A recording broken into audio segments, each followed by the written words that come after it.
1 minute ago, shocking news broke from Salt Lake City. Dave Kindig was rushed to the hospital. And now KevDog has finally spoken out. For years, their bond built Kindig-It Design into a powerhouse. But what Kevin just revealed about Dave's condition has fans in panic. This is the real story of what happened, and why the shop may never be the same again. It happened in seconds, quiet, sudden, and completely out of step with the fast-paced rhythm of Kindig-It Design. 1 minute, the crew was deep into a high-pressure build, sparks flying, equipment buzzing, the usual soundtrack of a shop chasing perfection. The next minute, everything stopped. Sources close to the shop say the doors were unexpectedly locked mid-afternoon, a rare and unsettling move for a team known for grinding late into the night. Employees stepped outside with worried faces, some on their phones, others pacing the lot. Then came the undeniable sight that sent shockwaves through the custom car world. An ambulance pulling up to the shop's side entrance, paramedics rushing inside. Rumors spread instantly. Fans refreshing social media saw only one alarming message posted by KevDog. Please keep Dave in your prayers. That's all I can say right now. No context, no explanation, just fear. Dave Kindig, the unstoppable force behind Kindig-It Design, the man who built an empire on energy, precision, and a refusal to slow down, had been rushed to the hospital. And for the first time in nearly 25 years, the shop felt fragile. Witnesses say the atmosphere shifted the moment paramedics wheeled Dave out on a stretcher. Kev Dog was at his side, noticeably shaken. Crew members who had never seen Dave sit down voluntarily were now watching him fight to stay conscious, and there was no staged drama, no cameras rolling. This was real. The silence outside the shop was almost heavier than the emergency itself. People whispered, trying to piece together the moments before Dave collapsed. Some said he had been pushing himself too hard on a massive deadline. Others said he looked pale and unfocused earlier that morning, brushing it off as just another long week. But one thing every witness agreed on was this: Dave didn't want to stop working. He never does.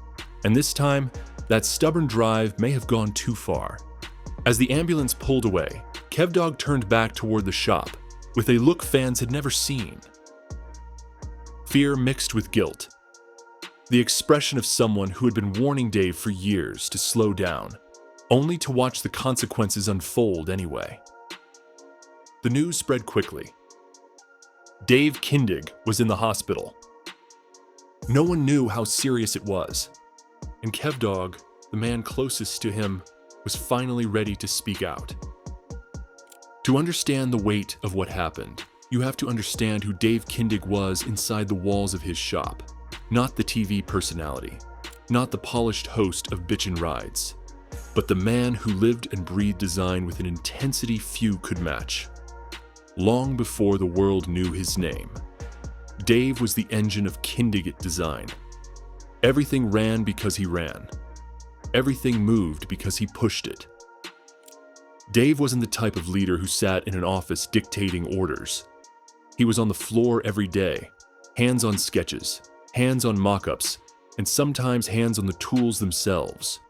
He could walk into the fabrication bay and instantly spot inconsistencies in a curve, a weld, a seam.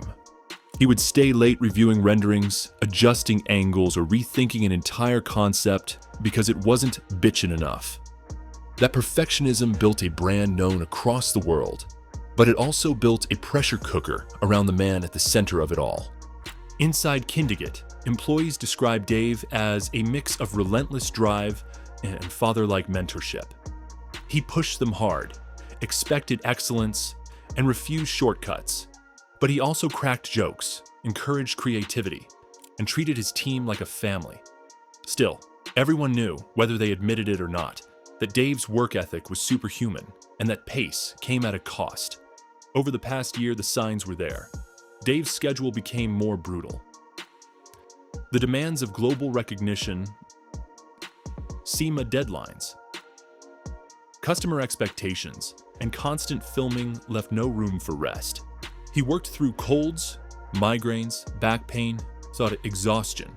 His motto was always the same: we'll sleep when the job's done. But this time, the job wasn't the problem. The problem was the belief that Dave didn't have limits. Kev Dog, who'd worked beside Dave for decades, noticed the subtle changes: slower movements, quiet sighs, moments where Dave rubbed his chest or temples when he thought no one was looking. Kev occasionally joked, "You're gonna kill yourself one of these days."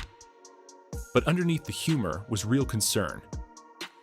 No one, not even Dave, imagined how close those words were to becoming reality.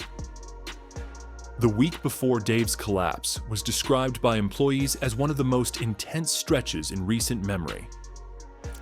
Kindig-It Design was juggling multiple six-figure builds, a looming SEMA reveal, and non-stop filming obligations that demanded both flawless work and flawless timing.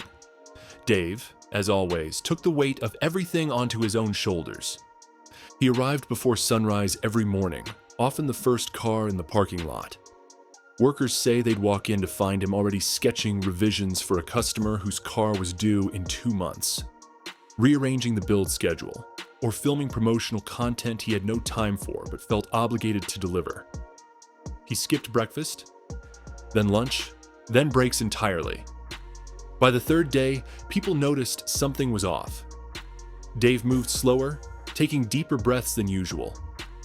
During one fabrication meeting, he paused mid-sentence, holding the back of a chair like he was grounding himself.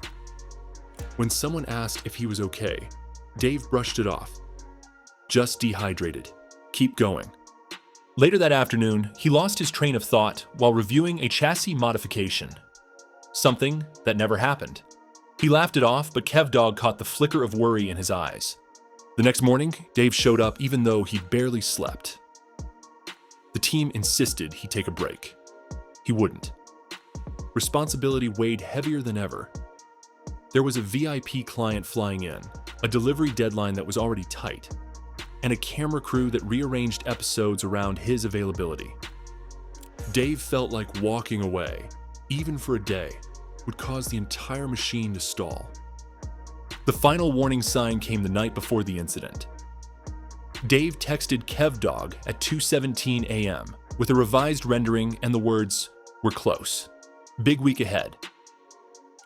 The timestamp alone told a story. When Dave walked into the shop the next morning, he looked pale, tired, and distracted, but still determined, still pushing, still ignoring the slow collapse happening inside his own body. No one realized they were hours away from the moment everything would change. It happened during what should have been a routine design review. Dave was standing next to a freshly primed body panel, walking the team through a list of refinements. His voice was steady, but quieter than usual, his gestures smaller. Kev Dog stood nearby, arms crossed, watching him more closely than the car. Halfway through a sentence, Dave stopped talking. Just stopped. He blinked hard, like he was trying to clear his vision. One hand drifted to the edge of the workbench, gripping it tighter and tighter. The room fell silent. Before anyone could react, his knees buckled. Kev Dog lunged forward and caught him under the arms as he collapsed, stopping him inches before his head hit the concrete. The sound of tools stopping, metal clattering, and people shouting his name echoed across the shop. Employees scrambled, some grabbing their phones, others kneeling beside him. Dave was conscious, but barely. His breathing was shallow. His skin was cold. His eyes wouldn't focus. When someone asked if he could hear them, he tried to answer. Nothing came out. Kev Dog shouted for 911. Paramedics arrived in under 7 minutes, but to the team it felt like an eternity. They checked his vitals, performed tests, and loaded him onto a stretcher as the entire Kindig-It family watched in horrified silence. Dave reached out, grabbing Kev Dog's wrist, whispering something no one else could hear. When the ambulance doors closed, The shop felt empty in a way none of them had ever experienced. Their leader, the man who never stopped moving, had finally been forced to stop. Word spread immediately. Fans were posting screenshots, hoping for updates. Employees stood outside, visibly shaken. And for the first time in Kindig-It history, every lift, every welder, every spray gun went quiet. What no one knew yet was how close Dave had come to a far worse outcome, or how much Kev Dog had been holding inside for years. Kev Dog didn't plan to speak publicly that day. He never wanted to be the one giving updates about Dave's health. But as news of the ambulance spread and rumors spiraled online, the pressure grew unbearable. Fans were worried. Employees were shaken. Messages flooded every social media platform connected to the shop. People wanted answers, and they wanted reassurance. KevDog finally stepped outside the hospital, exhausted, eyes red, hands still trembling from the shock. He recorded a short video on his phone. Not polished, not rehearsed, not filtered, just raw honesty. "Please keep Dave in your prayers," he said quietly. "He's stable." But it was serious. Really serious. The pause he took afterward said more than any official statement ever could. Years of friendship, decades of working shoulder to shoulder, fighting deadlines, laughing through chaos, that entire history sat behind his strained expression. KevDog explained that the doctors were still running tests and that he couldn't share details yet. But then, he said something that hit fans hard. This didn't come out of nowhere. Dave's been pushing himself way too hard for way too long. Coming from Schiele, the man who always matched Dave's intensity, who lived and breathed the same grind, that line carried weight. It wasn't criticism, it was concern years in the making. KevDog admitted he had been worried recently. He'd seen the moments when Dave went quiet for too long, when he leaned against a counter instead of standing tall, when the spark in his eyes dimmed, just for a second. But every time he'd asked, Dave brushed it off. "He's stubborn," Kev said, forcing a half smile. "You know that. We all know that. But he's human too." He ended the message by asking fans to respect Dave's privacy and support the team while they figured out next steps. But the final sentence, spoken with a crack in his voice, left fans with chills. "I should have made him slow down. I wish to God I tried harder." With that, KevDog revealed what the shop had truly lost that day. Not just their leader, but the illusion that Dave Kindig was indestructible. Hours passed before the first official medical update arrived. The waiting room was silent except for the soft hum of hospital machinery and whispered conversations between Kindig-It employees and family members. Every ringtone, every footstep made hearts jump. Finally, a doctor approached KevDog and the family with a straightforward but heavy explanation. Dave had suffered a severe stress-related medical event. Part exhaustion, part cardiovascular strain, part dehydration, part long-term fatigue layered with months of pushing himself beyond healthy limits. It wasn't a heart attack, but it wasn't far from one. Doctors said his body had been signaling danger for weeks. Dizziness, chest pressure, insomnia, confusion, short temper, difficulty focusing. All classic symptoms, all ignored by a man who kept saying, "I'll sleep after SEMA," or "I just need to finish this build," or just, "There's too much going on to slow down right now." They explained that if Dave hadn't collapsed at the shop, if he had been home alone, driving or filming on a remote location, the outcome could have been drastically worse. "He was closer than he realizes," the doctor said. That sentence stuck with Kev Dog like a knife. The medical team insisted Dave needed immediate rest. No work, no stress, no late nights, no deadlines. They recommended long-term lifestyle changes, fewer hours, less pressure, and a shift in how he approached his role at Kindig-It. KevDog asked the one question that had been burning in his mind. Will he be okay? With rest, yes, the doctor replied. But he can't return to the way he was living. Not ever. News of this spread quietly through the team, and the reactions were emotional. Some cried. Others sat stunned. A few admitted they feared this day for years. Everyone realized that the man they admired had pushed himself to the absolute limit. And now, the future of the shop depended on his recovery. For the first time since the ambulance left the building, it became clear. Dave Kindig would survive. But Kindig-It Design would have to change. When word reached the shop about Dave's condition, reality hit harder than anyone expected. Kindig-It Design wasn't just losing its leader temporarily.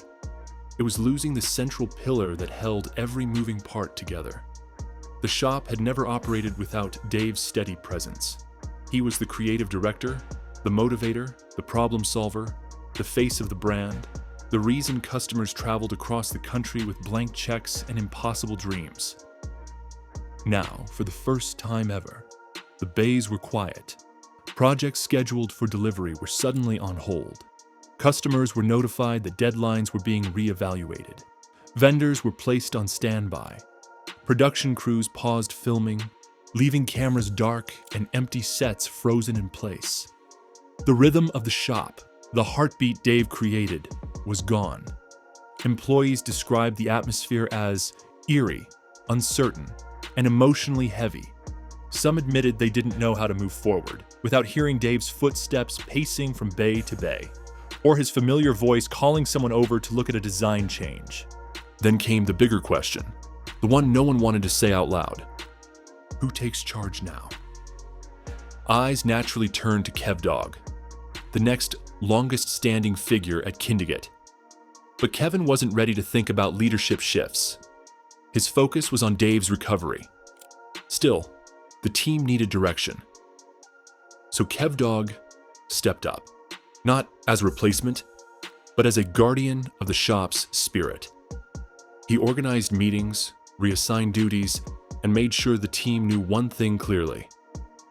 We're not doing anything Dave wouldn't want us to do.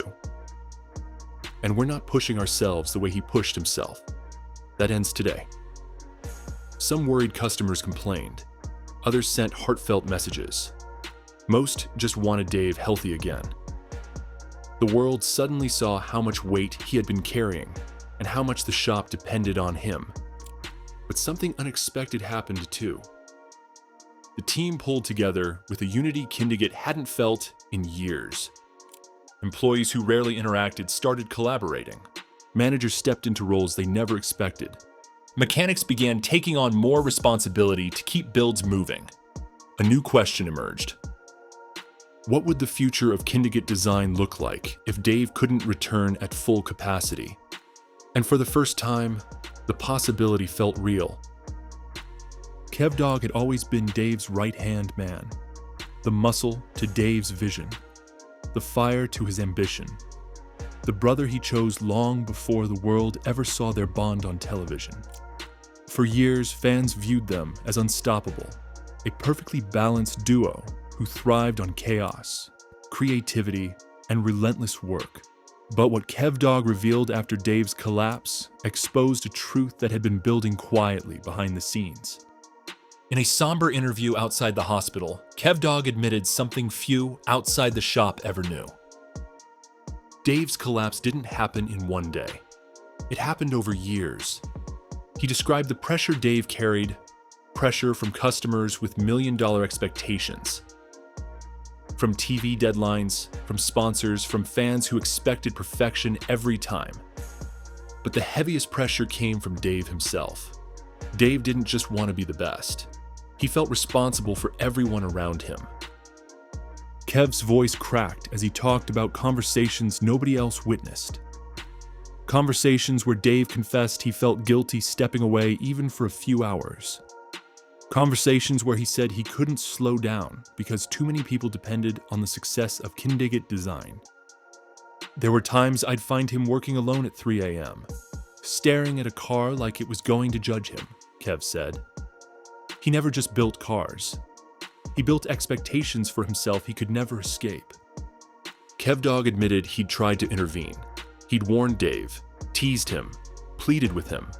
But Dave always brushed it off, hiding behind humor and bravado.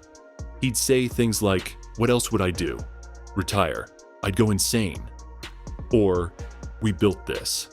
I'm not gonna let it slip. Not now." KevDog then revealed the part that hurt him most. "I saw this coming, and I still couldn't stop it." That guilt weighed on him more heavily than any tool in the shop. He said watching Dave struggle over the past year, pushing through headaches, ignoring dizziness, losing sleep, made him feel like he was watching a friend drown slowly while insisting he was fine. KevDog's message was raw and honest. This wasn't burnout, it was sacrifice. And Dave didn't know how to stop sacrificing himself. For the first time, fans saw the vulnerability behind the brotherhood. KevDog wasn't just worried. He was terrified of losing the man who had shaped his life and career. After nearly 2 full days of silence, Dave Kindig finally spoke, and his message carried the weight of a man who had come face to face with his own limits. He appeared in a photo from the hospital room, smiling weakly, tubes and monitors visible in the background. It wasn't staged. It wasn't polished. It was real. Dave Kindig stripped of the armor he'd worn for decades. His voice in the video that followed was tired but steady. "First off," he began, "I'm okay. Scared, but okay." He thanked the fans, his family, his team, and especially KevDog, whom he called "my brother in every way but blood." But then the message shifted, becoming more reflective, more vulnerable than anything he had ever said publicly. Dave confessed he'd ignored warning signs for years. He admitted he pushed himself because he felt like stepping back would disappoint people, or worse, derail the empire they'd built. He talked about the fear of slowing down, the fear of letting the team down, and the fear of losing the momentum that defined his career. "I thought I had to carry everything," he said. "Turns out, the only thing I wasn't carrying was myself." He explained that the moment he collapsed, everything he'd been avoiding, every ignored symptom, came crashing forward. In his hospital bed, he realized something he had never allowed himself to think. You don't get to build your dream if you're not alive to enjoy it. Dave said doctors ordered strict rest and major lifestyle changes. He'd need weeks of recovery. He'd need to relinquish control. He'd need to trust his team more than ever. "No car, no build, no deadline is worth dying for," he said quietly. "I get that now." He ended with a message to his team. Take care of the shop, but more importantly, take care of yourselves. I wasn't doing that, and it almost cost me everything. It was the most human, most honest version of Dave fans had ever seen. After Dave's message, the question hanging over everyone was, what happens now? For 2 decades, Kindig-It Design operated with one undeniable truth. Dave was the heartbeat of the shop. But now, as he faced the long road of recovery, the entire structure of the business had to change. First, the shop announced a temporary restructuring. Kev Dog would assume leadership responsibilities, not as a replacement, but as the guardian of the culture they built. Managers and master craftsmen were given more authority. Builds were paused or rescheduled. For the first time ever, deadlines were renegotiated instead of being bulldozed through by Dave's willpower. The shop environment shifted. Music was quieter. Hours were shorter. Lunch breaks actually happened. The team began taking care of each other the way Dave had always taken care of the shop. Fans reacted overwhelmingly with support, understanding the necessity of slowing down. Many said they'd rather wait a year for a Kindig build than see Dave return too quickly. As for Dave and Kev Dog, their bond strengthened. Kev vowed to never let Dave carry the weight alone again. He promised to keep him from falling back into old habits, even joking, If he steps foot in the shop before the doctor clears him, I'm tackling him. But beneath the humor, there was sincerity. Kev Dog nearly lost his best friend. He wasn't going to risk that again. Meanwhile, Dave began planning a new chapter, one where he guided builds instead of micromanaging them, where he trained more than he produced, where he allowed his shop to stand without him holding every beam in place. The crisis forced a truth everyone knew but never said aloud. Kindig-It Design wasn't great because Dave never stopped working. It was great because he built a team capable of carrying the torch. Now, that team would prove it. The final message of the video is emotional, simple, and powerful. We built something incredible. Now it's time to build it the right way. Dave's collapse didn't just change the shop. It redefined its future. And for the first time in years, both Dave and Kev Dog were finally ready for a healthier one.